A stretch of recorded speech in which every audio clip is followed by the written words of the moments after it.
yang jelas poligami itu dilarang oleh kitab kami. Poligami itu adalah bagian dari penyelewengan. Itu kata kitab kami. Poligami itu adalah berkhianat dan tidak setia pada istri pada masa mudanya. Itu Alkitab kami menjelaskan, oke? Sekarang tunjuk bagaimana solusi yang diberikan oleh kitab Kristen tentang wanita yang lebih banyak daripada pria. Coba. Jika kemudian kondisi di muka bumi ini lebih banyak wanita daripada pria, solusi dari kitabnya Kristen itu apa, Bu? Silakan. Pak, wanita yang lebih banyak daripada pria itu hoax, Pak. Justru sebaliknya, Pak. Baca ya, baca-baca, makanya baca-baca berita, baca-baca artikel yang benar, Pak. Jangan yang hoax-hoax gitu, Pak. Ya, baca-baca yang benar, baca-baca artikel ya. Baca-baca, cari keterangan yang jelas ya. Jadi, wanita yang lebih banyak daripada pria itu hoax, Pak, ya. Dan yang perlu Bapak ketahui, kitab kami melarang karena sudah dikatakan, mengatakan bahwa Adam hanya untuk satu Hawa, oleh sebab itu diciptakan lelaki dan perempuan. Bukan diciptakan satu lelaki dan banyak perempuan, tidak, Pak. Itu menyalahi kontrak. Ya, lalu Alkitab kami mengatakan di dalam Maleakhi itu dikatakan bahwa orang harus setia pada istri pada masa mudanya dan tidak boleh berkhianat. Poligami itu berkhianat, Pak. Apapun alasannya, poligami itu berkhianat. Tidak ada satu perempuan pun yang rela dirinya suaminya kawin lagi. Tidak ada satupun, karena itu judulnya berkhianat dan itu melanggar hati nurani manusia. Semua pengajaran Allah itu adalah tidak boleh bertentangan dengan hati nurani. Karena apa? Karena Allah Yahweh itu dia adalah roh. Dan roh itu diam di dalam hati nurani setiap manusia. Ya, walaupun mereka tidak kenal Tuhan, Tuhan yang benar, tetapi hati nurani Allah, hati nurani yang berasal daripada Tuhan itu diam dalam setiap hati manusia. Dan mereka tahu ya, walaupun tanpa ada hukum tertulis, mereka tahu kalau yang melakukan itu adalah orang yang tidak benar. Gitu loh, Pak. Ya, menikahi anak kecil juga tidak benar. Itu tidak benar. Walaupun dicari pembenarannya dari A sampai B sampai Z. Tetapi hati nurani tidak bisa berbohong. Gitu loh, Pak. Ya kan? Nah, kalau Bapak mengatakan apakah solusinya? Solusinya justru Yesus mengatakan jangan berkhianat, jangan bercerai. Ya, itu solusinya. Solusinya jangan berkhianat, jangan bercerai. Gitu ya. Karena apa? Karena orang yang tidak berkhianat, tidak bercerai, Tuhan berkat Tuhan turun atas mereka. Mereka akan diurapi, mereka akan diberkati, dan masalahnya semua akan selesai. Keluarga yang bahagia, keluarga ilahi katanya, oke? Sekarang Ibu mencoba mengambil kitabnya Bani Israel.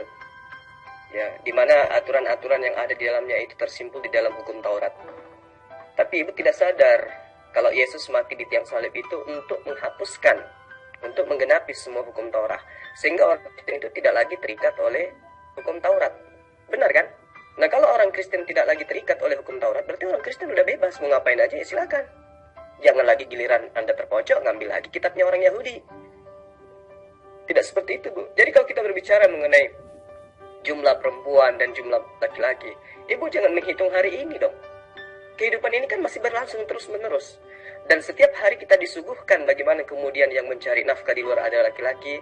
Banyak kena musibah, meninggal di tempat kerja adalah laki-laki. Kemudian penjara di seluruh dunia juga itu dipenuhi oleh laki-laki. Iya kan? Adanya perang ya, di mana-mana yang banyak meninggal itu adalah laki-laki. Menunjukkan bahwa ke depannya itu laki-laki akan semakin punah. Dan yang makin banyak itu adalah wanita. Nah, bagaimana kemudian solusi yang diberikan oleh kitab Anda? Ayo. Ada nggak solusi menyikapi hal itu?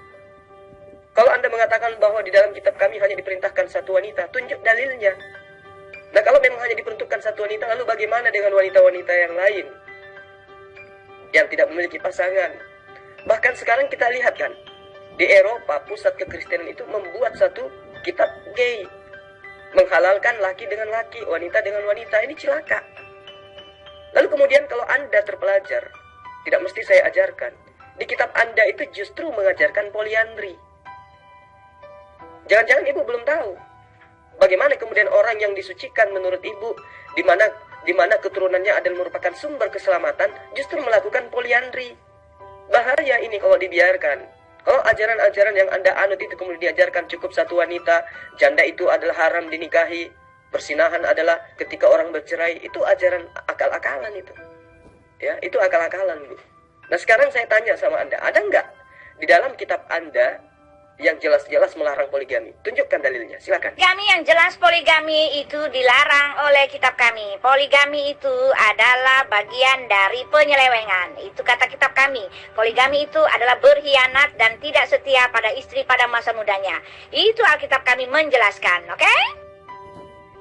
Ayo Bu Uti, silakan Anda tunjukkan dalilnya pelarangan poligami di dalam kitab Anda. Ada nggak? Tunjukkan juga bahwa di kitab Anda itu memerintahkan cukup satu istri. Kalau ada, Ibu boleh baptis saya loh. Kalau tidak ada, berarti dalam ajaran agama Anda tentang kawin ya halal-halal saja, menikah sampai 1000 perempuan, kan gitu ya. Karena tidak ada perintah untuk cukup satu wanita saja. Gitu. Malah kalau Ibu itu terpelajar, Ibu akan menemukan di kitab Ibu yang diambil dari Bani Israel itu menunjukkan banyaknya orang-orang suci, orang-orang kudus di dalam kitab Ibu itu yang mengatakan mereka ini malah poligami.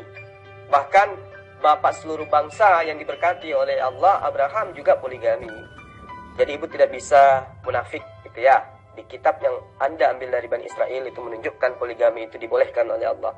Ada beberapa tokoh utama di dalam gospel, ya, di Bible juga yang mengatakan orang-orang kudus itu, orang-orang baik itu, orang-orang soleh atau anak-anak Allah itu malah poligami. Lamek, kemudian ada Abraham, ada Nahor, ada Esau, ada Yakub, kemudian Elifas, kemudian Manasye. Mereka ini adalah raja-raja Yehuda semua.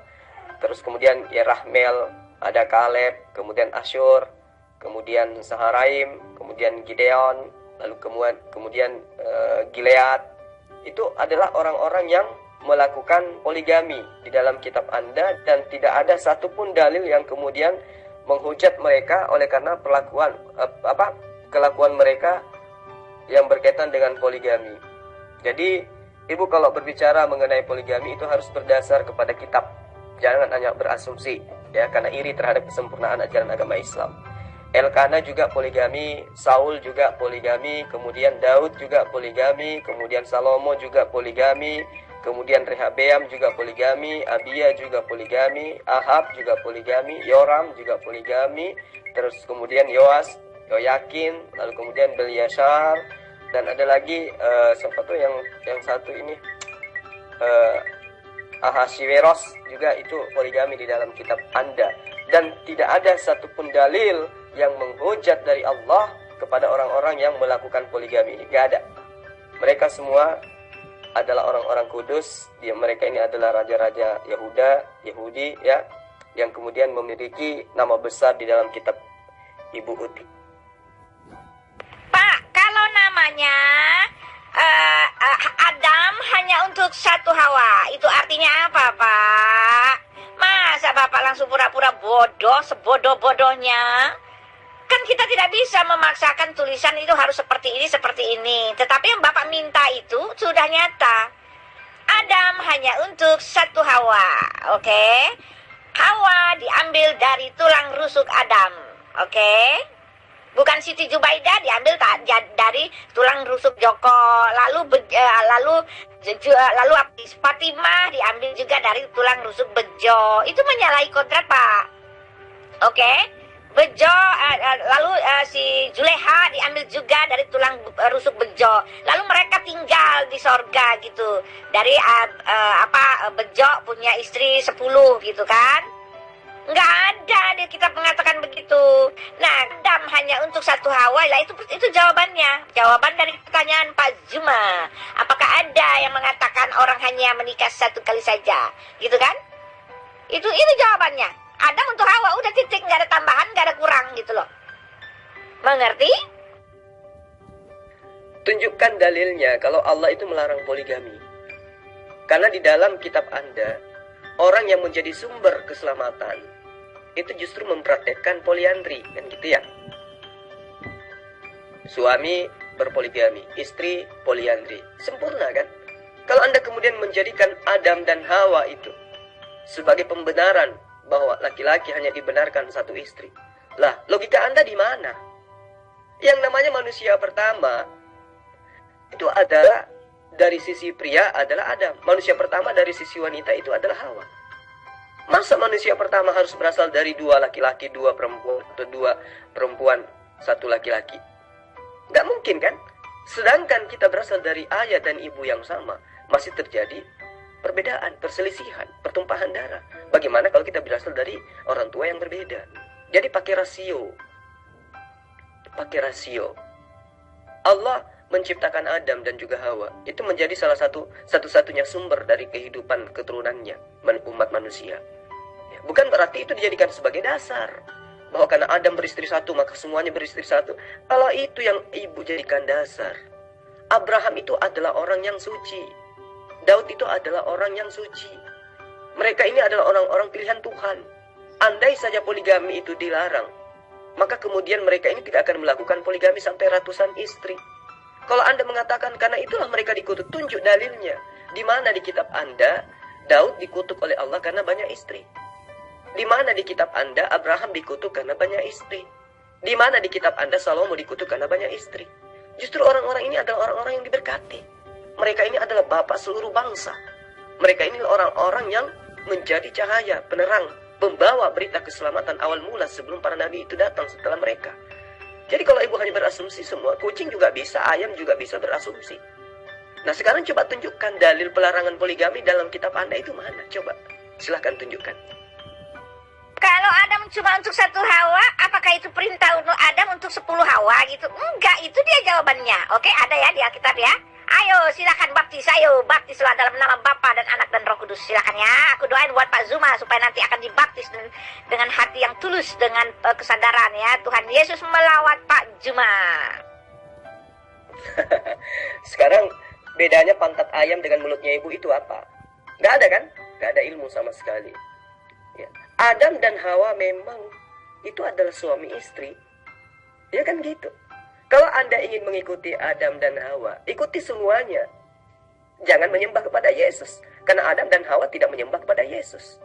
Jangan dibaptis, karena Adam dan Hawa tidak dibaptis. Jangan menjadi Kristen, karena Adam dan Hawa bukan orang Kristen.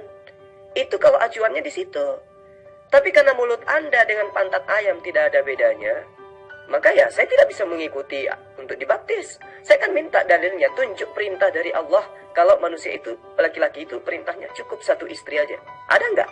Kalau tidak ada, berarti Kristen itu adalah agama hoax yang mengada-ngadakan suatu perintah yang tidak pernah diperintahkan.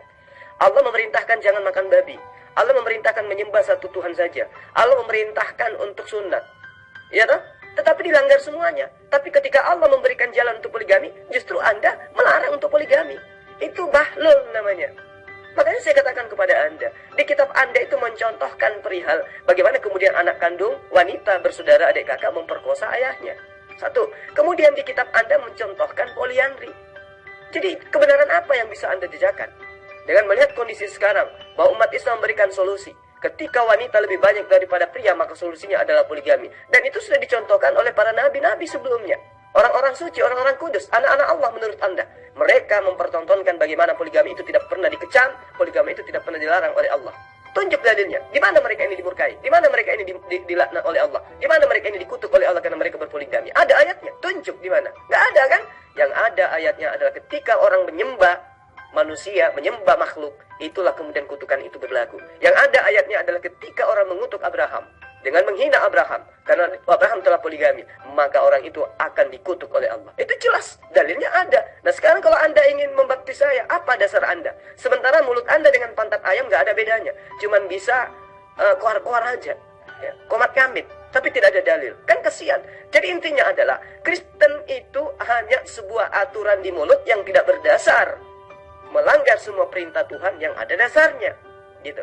Ketika Anda mengatakan cukup satu istri, dalilnya mana? Tunjukkan. Kalau ada dalil di kitab Anda, wanita itu pria itu cukup satu istri, saya boleh kamu baptis. Kalau tidak ada, berarti harusnya agamamu itu bubar sekarang. Pak Juma, sekarang kalau Ibu Pak Juma mengatakan ada hukum Taurat yang menyuruh orang kawin banyak seperti di poligami. Lalu nabinya mendapatkan keistimewaan khusus ya, menikahi ponakan, menikahi ponakan dari tante, menikahi ponakan dari dari omnya, menikahi adiknya, adik perempuannya, menikahi dan bebas meniduri budak-budak gitu. Nah, mana aturan yang sama persis seperti itu ya. Nabi kan mendapatkan pengkhususan keistimewaan hak total gitu kan dari Allah, mengeksplorasi gitu, bahkan menikahi atau bahkan menerima semua wanita-wanita yang memberikan dirinya untuk Nabi gitu kan. Nah, sekarang mana di dalam kitab Taurat yang mengatakan seperti itu? Nabi-nabi memperoleh hak khusus istimewa untuk eksplorasi seks di luar, eksplorasi seks di mana-mana gitu kan, kepada siapa-siapa, lalu dibolehkan untuk umatnya menikah 4 kali, 5 kali, 6 kali. Nah, kalau ada ayatnya seperti itu di dalam kitab Taurat, mari Pak, mari silahkan tunjukkan kepada saya. Jadi kalau tidak ada, ngapain Bapak masukin ke hukum Taurat gitu ya? Tunjukkan Pak, kalau Bapak mengatakan hukum Taurat menyuruh orang menikahi banyak gitu ya, menikahi banyak perempuan, lalu memberi kebebasan kepada Nabi untuk apa saja, siapa saja, oke? Dinikahi dalam segala kalangan, oke? Itu artinya Ibu memang tidak termasuk ke dalam golongan orang-orang yang terpelajar gitu loh. Ya, saya sih membuka diri kalau Ibu mau belajar, mau mendaftar jadi murid saya, boleh. Jadi gini, di dalam Bilangan 31 ayat 18, di situ jelas perintah Allah.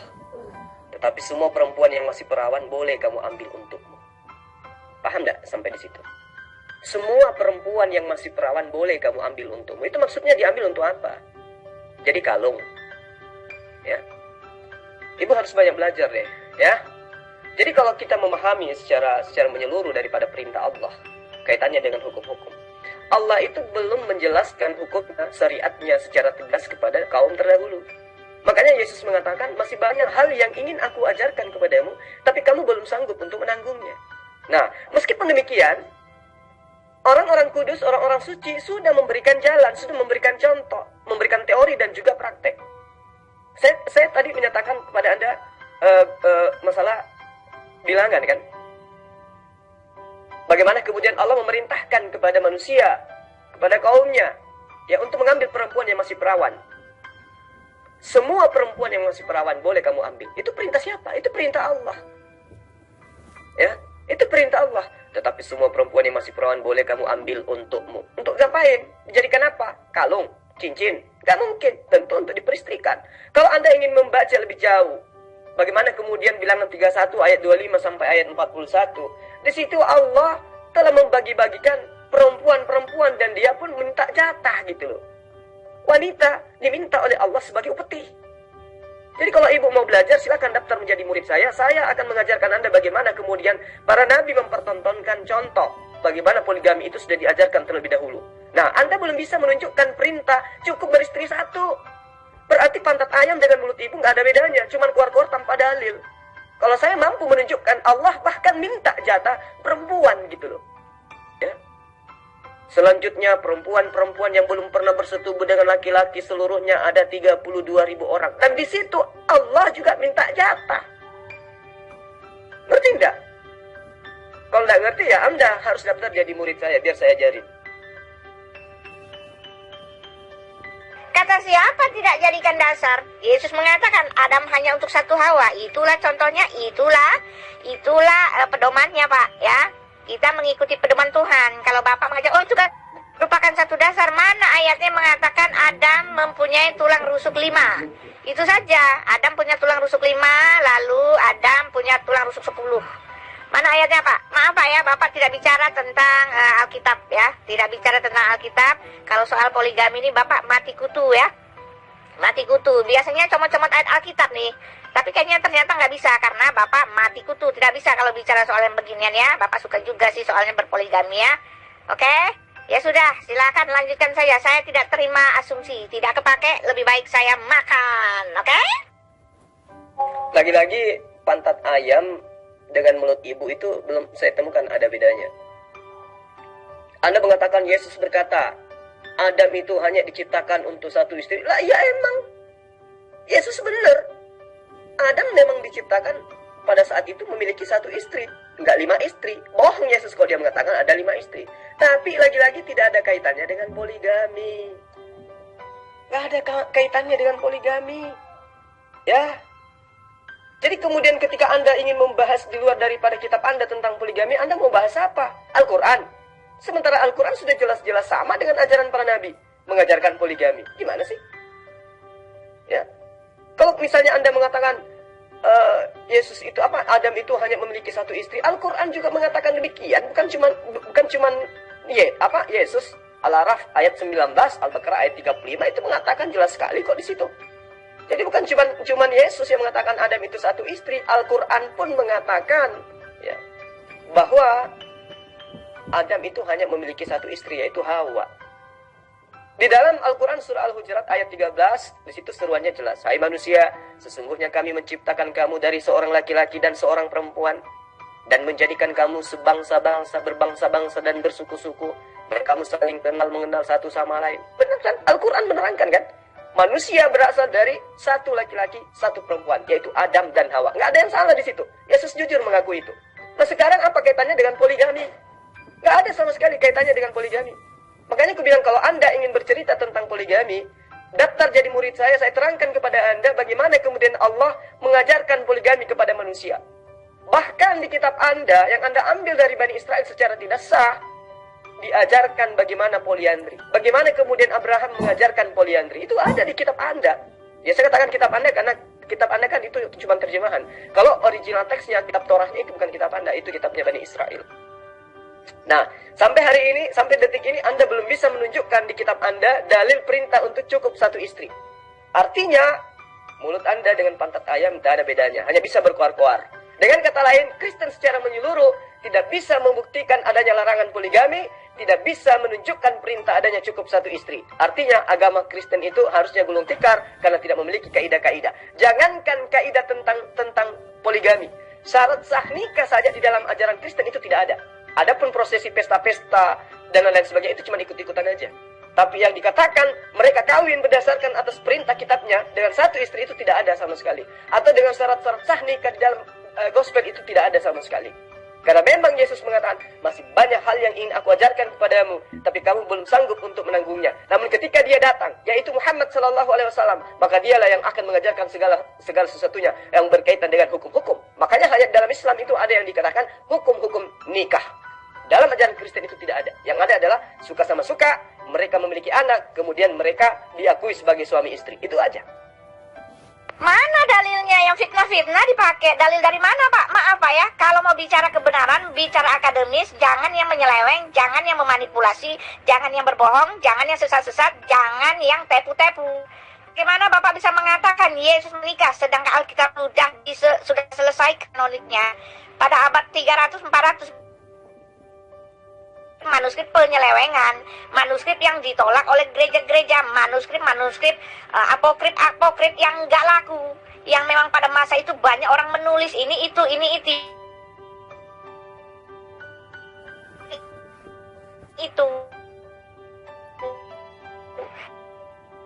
Maaf Pak, jangan pakai yang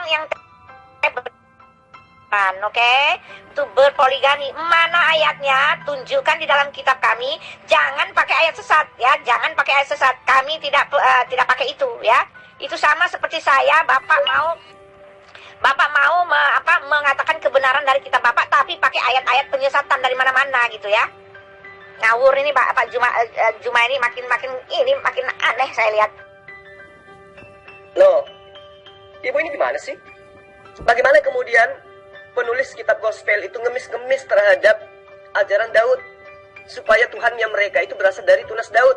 Ayo, bagaimana catatan-catatan Daud yang adalah pelaku poliandri Anda ambil, Anda bajak untuk mendudukkan Yesus sebagai Tuhan?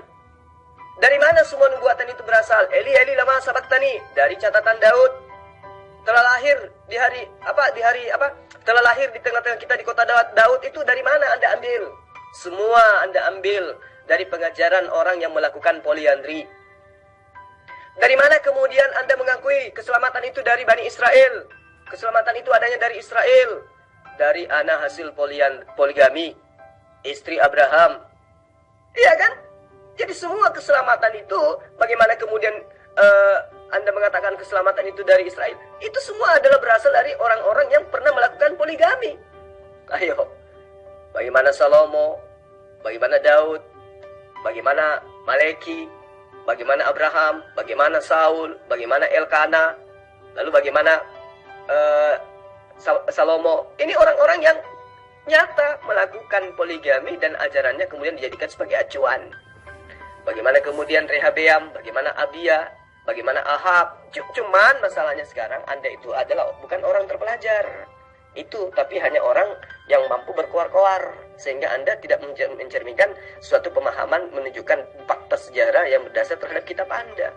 Anda mengatakan, buktikan kalau Yesus itu poligami. Waduh, kan sudah jelas nyata di dalam kitab Anda. Bagaimana Markus 14 ayat 3, bagaimana kemudian Lukas 7 ayat 37 sampai ayat 38. Yesus mempraktekkan pesta pernikahan, prosesi pernikahan.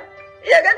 Dia diciumi oleh Maria dan lain-lain sebagainya. Itu semua adalah prosesi pernikahan yang dipertontonkan depan umum. Kalau Anda tidak mengakui, ya wajar, karena Anda itu tidak mengimani Yesus itu sebagai manusia, tapi mengimani Yesus itu adalah Tuhan. Mustahil Tuhan poligami, mustahil Tuhan itu menikah. Sayang sekali iman Anda mengakui Yesus itu 100% manusia, meski ujung-ujungnya juga 100% adalah Tuhan. Tapi sebagai 100% manusia, wajar kemudian kalau dia menikah. Lawang dia 100% manusia, gimana sih?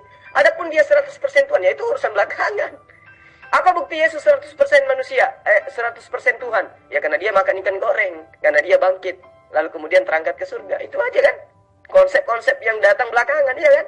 Sementara nabi-nabi terdahulu tidak mengajarkan itu. Justru Lukas dan juga Markus menunjukkan bagaimana kemudian Tuhan yang Anda sembah itu melakukan poligami. Belum lagi kalau kita bercerita tentang catatan-catatan orang yang lebih dekat dengan Yesus, seperti Filipus, seperti Maria, Thomas, lalu kemudian Barnabas. Mereka semua menceritakan dengan gamblang Yesus itu nikah. Tapi catatan-catatan mereka, kitab-kitab mereka ini dikatakan Injil palsu. Kenapa? Karena tidak berkesesuaian dengan konsep Romawi, Yunani kuno yang menyembah pada dewa-dewa. Yang mereka katakan dewa itu menjelma dalam rupa manusia dan tidak menikah. Sama dengan dewa Mitra, Horus, kemudian Osiris dan seterusnya. Anda malu mengakui itu. Makanya orang-orang pada konsili tersebut tidak membebaskan, tidak meloloskan Injil Filipus, Injil Thomas, Injil Maria. Tidak. Padahal orang-orang ini adalah orang yang sehari-harinya bersama dengan Yesus. Itu yang perlu Ibu pahami dengan baik. Jadi kalau Anda ingin mengetahui tentang poligami lebih jauh dari kitabnya Bani Israel, Anda daftar dulu jadi murid saya. Tunjukkan dalilnya. Yesus mengajarkan satu istri. Ada nggak? Jadi kalau cuma berasumsi, ya pantat ayam dengan mulut ibu itu nggak ada bedanya. Al-Quran juga mengakui, kan saya sudah bacakan tadi, bahwa Adam dan Hawa itu adalah satu-satunya sumber manusia. Manusia berasal dari Adam dan juga Hawa. Adam tidak beristri dua, karena pada saat itu wanita hanya satu. Bagaimana kemudian Anda mengatakan Adam akan poligami? Ya, karena pada saat itu Hawa bukan satu-satunya perempuan. Ya cuman Allah menciptakan satu perempuan aja gitu, sehingga Adam memperistrikan satu perempuan. Andai saja Allah menciptakan 1000 perempuan bersamaan dengan Adam, dan Adam hanya sendiri, maka saya yakin Adam akan memperistrikan 1000 perempuan tersebut. Karena mereka diciptakan untuk apa? Untuk beranak cucu yang banyak. Kan jelas. Adam kenapa beristri satu? Karena cuma satu wanita yang diciptakan pada masa itu. Nggak dua, nggak tiga, nggak empat. Tidak seperti kitabnya orang Kristen yang kemudian menuduh Lot meniduri kedua anak gadisnya. Itu yang perlu Ibu pahami dengan baik. Jadi Ibu belum bisa menunjukkan perintah Yesus beristri cukup satu, perintah gospel beristri cukup satu, perintah Bible beristri cukup satu. Berarti Kristen mulutnya dan pantat ayam itu sama aja. Hanya bisa cuap-cuap kosong, nggak ada ilmu.